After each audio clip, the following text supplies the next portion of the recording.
बाल निर्माण कहानियों की श्रृंखला में लीजिए प्रस्तुत है कहानी घोंसला। उमा के घर के पीछे एक बबूल का पेड़ था। उमा अपने कमरे की खिड़की से उसे देखती रहती थी। एक दिन उसने देखा कि एक चिड़िया बार बार आ जा रही है। वह अपनी चोंच में छोटे बड़े तिनके लाती है, उन्हें वह पेड़ की डाल पर रखती जाती है। उमा ने देखा कि एक बड़ा सुंदर घोंसला बनना शुरू हो गया है। उसने अपनी माँ से पूछा, माँ, यह चिड़िया कैसे सुंदर घोंसला बना रही है? पर हमारे घर में जो चिड़िया घोंसला बनाती है वह तो इतना अच्छा नहीं होता, ऐसा क्यों है? माँ ने कहा, बेटी, पेड़ पर जो तुम घोंसला देख रही हो वह बया नाम की चिड़िया का है। बया घोंसला बनाने के लिए बड़ी प्रसिद्ध है। इसके घोंसले बड़े ही सुंदर होते हैं। इसका कारण यह है कि यह जी जान से अपने काम में जुटी रहती है।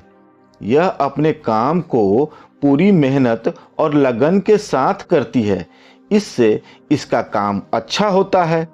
यह कहकर माँ तो रसोई में खाना बनाने चली गई। अब उमा को शरारत सूझी।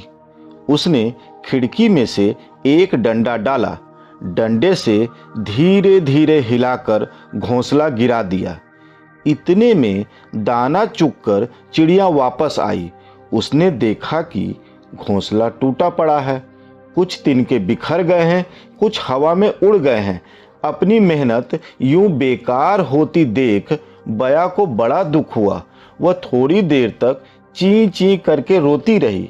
फिर सोचा कि रोने से क्या होता है, रोते रहने से तो कोई काम पूरा नहीं हो सकता। इससे अच्छा तो यही है कि मैं दोबारा से ही घोंसला बनाना शुरू करूं।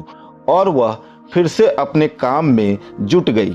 दूसरे दिन बया जब दाना चुगने गई तो उमा ने फिर से उसका घोंसला गिरा डाला। उसने यह न सोचा कि इससे उसे कितनी परेशानी और दुख होगा। 2 दिन तक यही होता रहा। बया घोंसला बनाती और उसके जरा हटने पर उमा उसे तोड़ डालती। एक दिन जब उमा घोंसला गिरा रही थी तो उसकी माँ ने उसे देख लिया। उन्होंने कहा, उमा, तुम यह क्या कर रही हो? किसी को सताते नहीं हैं, किसी के काम को बिगाड़ते नहीं हैं। बया चिड़िया है तो क्या, तुम्हारे इस काम से उसे बड़ी कठिनाई होती है। तुम्हें उसकी सहायता करनी चाहिए, उसे तंग नहीं करना चाहिए। मनुष्य हो या पशु पक्षी, किसी को परेशान नहीं करते। पर माँ की बात का भी उमा पर कोई असर नहीं हुआ। जैसे ही वो कमरे से बाहर जाती तो वह डंडा उठाकर घोंसला गिराने लगती। पर बया थी कि बार बार घोंसला बनाए जाती थी। वह सोचती थी कभी तो उसकी मेहनत सफल होगी।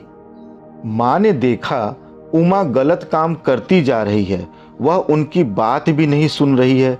उन्होंने एक उपाय सोचा। माँ ने उमा के सामने उसकी प्यारी गुड़िया तोड़ डाली। उस गुड़िया से उमा बहुत प्यार करती थी।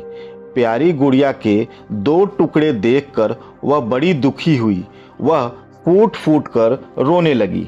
माँ ने कहा, मैं तुम्हारी गुड़िया जोड़ दूंगी, पर तब जबकि तुम भी बया का घोंसला बनाकर आओगी। अब तक तो उसका पूरा घोंसला बन जाता, तुमने उसकी मेहनत बेकार कर दी। माँ की बात सुनकर उमा दौड़कर कमरे से निकली। उसने अपने घर के बागीचे से तिनके और टूटी घास बीनी। वह पिछवाड़े से निकलकर जल्दी से पेड़ के पास पहुंची। वह सोच रही थी कि अभी मैं मिनटों में घोंसला बनाकर तैयार कर देती हूँ। वह डाल पर तिनके रखती, घास से उन्हें लपेटते जाती, पर तिनके थे कि डाल पर टिकते ही नहीं थे। वह बार बार कोशिश करती रही, पर सब बेकार हो जाता। अंत में वह खींचकर पेड़ के नीचे बैठकर रोने लगी। जिसे वह छोटा सा काम समझ रही थी, वह तो बड़ा कठिन काम निकला। थोड़ी देर बाद उसे लगा कि कोई उसके सिर पर हाथ फिरा रहा है। उमा ने पीछे मुड़कर देखा तो माँ सामने खड़ी थी। वे कह रही थी, कोई काम बिगाड़ना तो सरल है, पर बनाना कठिन होता है। यदि कर सकती हो तो दूसरों की सहायता करो, किसी को न सताओ और न उसका काम बिगाड़ो। उमा को लगा कि माँ की बात न मानकर उसने कितनी बड़ी भूल की है। अब वह सदैव उनकी हर आज्ञा मानेगी।